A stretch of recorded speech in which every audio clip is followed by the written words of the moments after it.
7h-9h, c'est le réveil Happiness pour vous accompagner sur votre radio locale. Et tous les lundis matin à 7h35, vous allez voir que le local porte très très bien son nom chez Happiness parce qu'on adore vous parler du patrimoine local. On adore vous le mettre en avant. Tout ça grâce à quoi ? À une carte postale qu'on reçoit tous les lundis matins dans la boîte aux lettres d'Happiness. C'est celle de Noah. On découvre le territoire avec toi, Noah. Et aujourd'hui, on vous emmène sous terre à 14 km d'Amiens.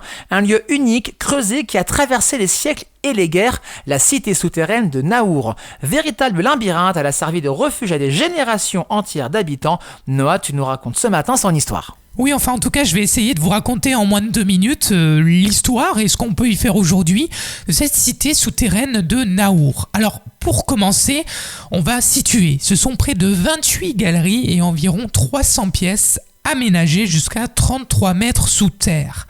On appelle cela des muches, ça veut dire cachette en picard. C'est pas étonnant puisque depuis le Moyen-Âge, les habitants y descendaient pour se protéger notamment lors des invasions avec leurs familles, leurs animaux et leurs biens. On estime que jusqu'à 2000 personnes pouvaient trouver refuge durant le Moyen-Âge dans ce village souterrain. On y retrouve d'ailleurs encore aujourd'hui des traces de cette vie cachée. On a des auges pour les bêtes, des cheminées d'aération, mais aussi des inscriptions gravées dans la roche. Certaines datent même du XIVe siècle, alors voyez bien, ça date pas d'aujourd'hui.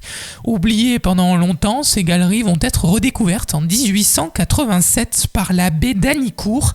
Il va explorer et ouvrir au public ces galeries et depuis, elles continuent de révéler des pages d'histoire, notamment avec des graffitis qui ont été retrouvés et laissés par les soldats alliés pendant la Première Guerre mondiale. Alors vous allez me dire, qu'est-ce qu'on peut y faire aujourd'hui ? Alors aujourd'hui, sont devenus vraiment un site, c'est devenu un site touristique incontournable de la Somme, qu'il faut visiter si on vient découvrir cette belle région. On peut y visiter le réseau souterrain avec une visite guidée ou audio guidée, découvrir un musée des vieux métiers et un espace consacré aux graffitis des soldats de la guerre 14-18.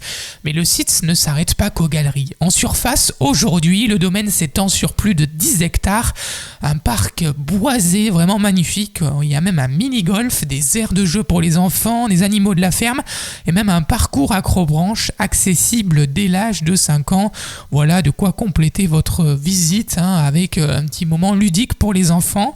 Vous avez même le moulin de Naour qui a été récemment rénové et qui ouvre ses portes pour vous expliquer la fabrication de la farine avec un meunier. Vraiment, c'est une superbe découverte que j'avais envie de vous partager aujourd'hui.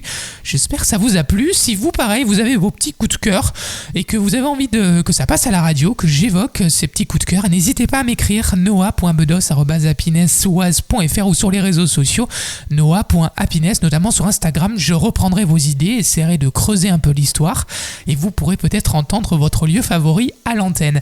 Moi, je vous laisse pour le moment. Je vous retrouve la semaine prochaine et pour le moment, je vous laisse avec Kevin qui continue votre matinale. Salut Kevin. Salut Noah, merci beaucoup pour cette belle découverte. On va tous partir découvrir cette cité souterraine à Naour. On retrouve la chronique bien sûr en podcast sur happinessradio.fr et vos plateformes de streaming. Et puis Noah, on a le plaisir de te retrouver lundi prochain pour une nouvelle chronique à la découverte d'un nouveau lieu dans la carte postale de Noah. Belle semaine à toi.